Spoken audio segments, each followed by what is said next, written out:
My family's beauty supply store has been operating in the GTA for 25 years. But sadly, all good things come to an end, and this month we are closing our brick and mortar location.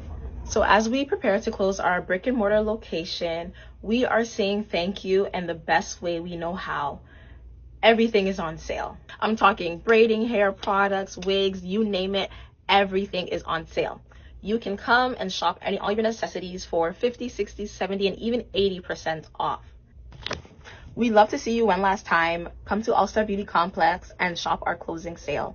Here's to 25 years of a beautiful business and maybe a return one day. This is a sad day for small business owners. And the reason why this is a sad day, if you're a small business owner, because small businesses are closing down everywhere across America. And the reason why they're shutting down everywhere is because they can't keep up. They can't keep up with the economy. The cost of living is just getting out of hand. And customers don't have the money to spend anymore. So let's see what these small business owners been going through. Let's see. Some restaurant owners in the Republican state of Texas are having an FAFO moment. Some of the oldest barbecue joints in Texas are shutting their doors after decades, not because people don't like barbecue anymore, but because the prices have gotten so high they can't keep up. For instance, brisket has increased by over 30% this year. They're paying about $5.50 a pound before trimming, smoking, rent, electricity, labor, and sides. In order to make any profit, they would need to charge about $40 for the meal. The cause? Inflation, tariffs, and shrinking herds.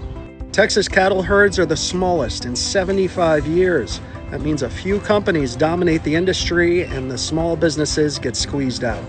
Some legendary Texas barbecue restaurants have already closed. Others are begging for donations online just to survive. And this is what so many people don't understand about inflation. It's not just prices going up, it's entire pieces of American culture disappearing due to economic and corporate greed. People in Texas, they're witnessing their legendary barbecue restaurants becoming luxuries. So a lot of you have been asking, what happened? Our sidewall is gone. Our sign is painted over. We've cleared out the space. And we really haven't had the ability to share too much about what it is that's been going on. We are in a warehouse district in Miami, specifically in Kendall. Alexa and I grew up here, and we wanted to build a community here where we felt that representation and community events and all of those things really were lacking.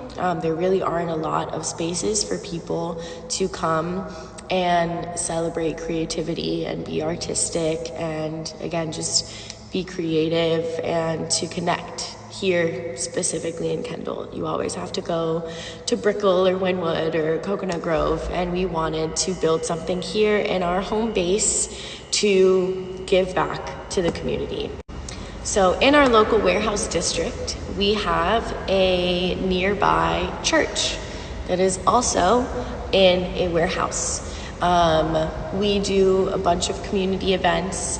One included was our Earth Day fashion show, where we had one brand partner who they actually create bathing suits out of recycled material. And at one point during the fashion show, we had women walking in said bathing suits. We are a photography studio. We're an enclosed environment. And this was a, ticket for purchase kind of not free entry event that we did. There were girls that had walked out of our space in their bathing suits, walked back in, and our nearby church, mind you, this is not during their operating hours, saw this and had a conniption and said that we are trash, the people we have in our space are trash, and that they no longer want us near them or associated with this warehouse space. So on my birthday, we received an eviction notice on our door, basically saying that we had 20 days to evacuate the premises, and due to the type of lease that we had, they can kick us out for any reason whatsoever. My sister has 2 children. This is her full-time job. I have a full-time job. I juggle this with her. We are, again, a family-owned small business. We've only been up and operating for a little bit over a year, and we're being shut down by a local church. And I would just like to say, what happened to love thy neighbor? There was no conversation that was had with us at any point. There was no point in time where they came to even say hello to us or be kind to us.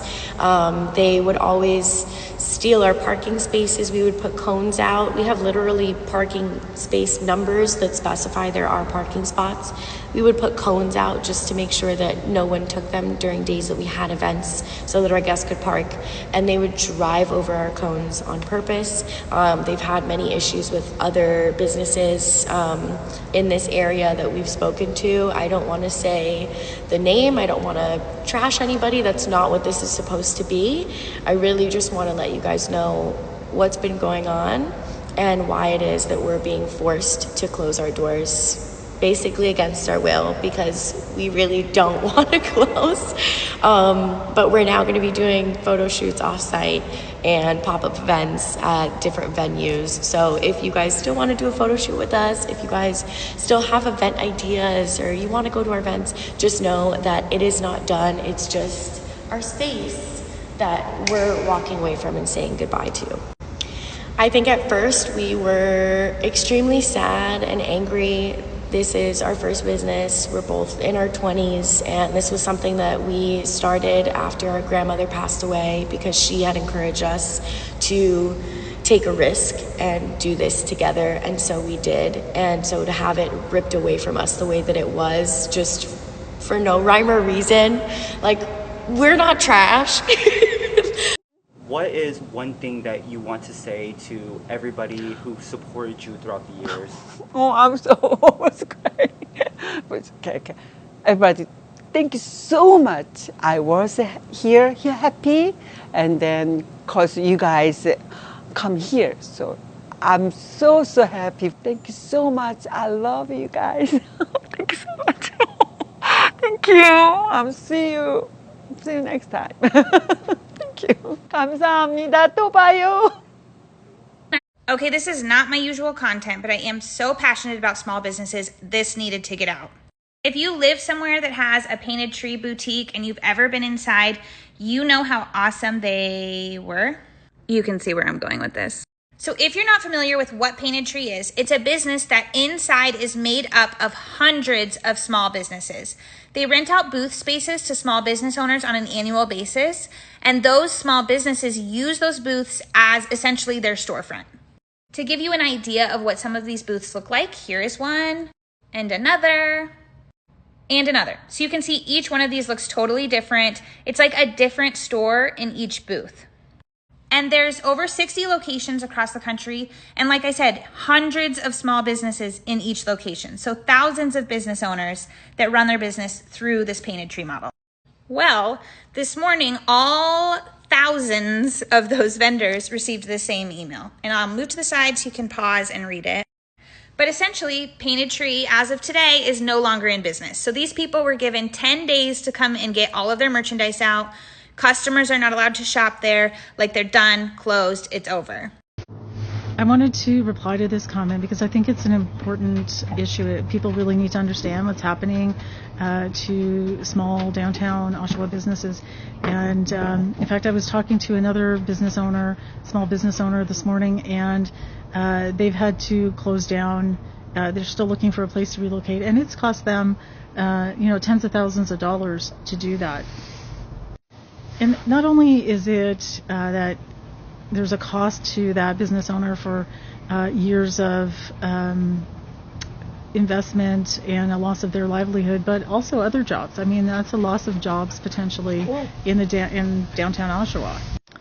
But here's the thing, I don't think that we have to accept this as normal. And there are other places across the province that are doing things differently. And you just have to go down the highway to St. Thomas and take a look at what they've been doing there. In St. Thomas, they're recognizing that social issues are business issues.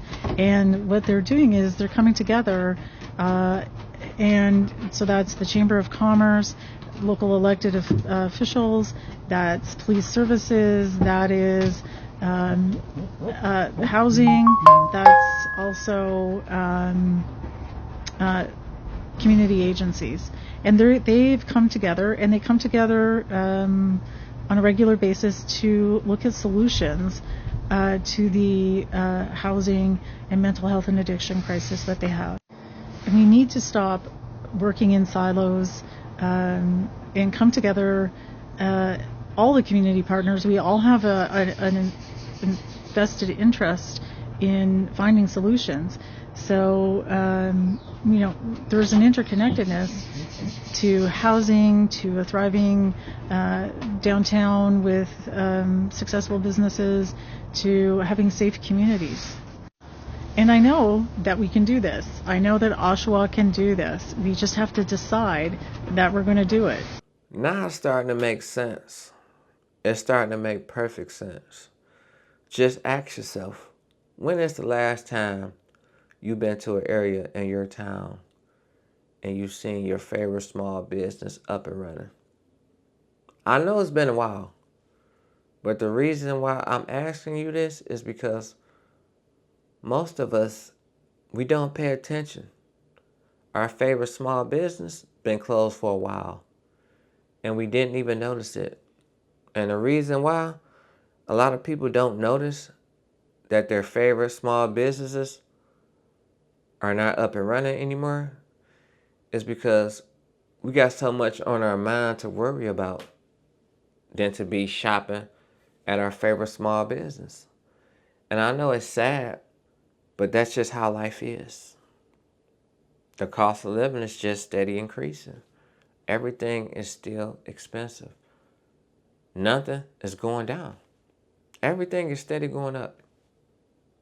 And that's why the economy is just doing bad right now. The country is doomed. And people don't have the money anymore. Nobody's giving a pay raise. Nobody's giving enough time and money to survive living in this economy. Grocery prices are through the roof. People angry all the time because they live in the same constant life over and over, repetitive. Getting up each and every day, working hard, and still feeling like they ain't getting nowhere. And that's a sad situation to be in because there's a lot of people that feel like this. So due to this, that's why it's starting to take a toll on small business owners. Because a lot of people is not shopping anymore at these small businesses. There's a thing in life called reality. Nobody knows when reality is going to happen. Because that's just how life is.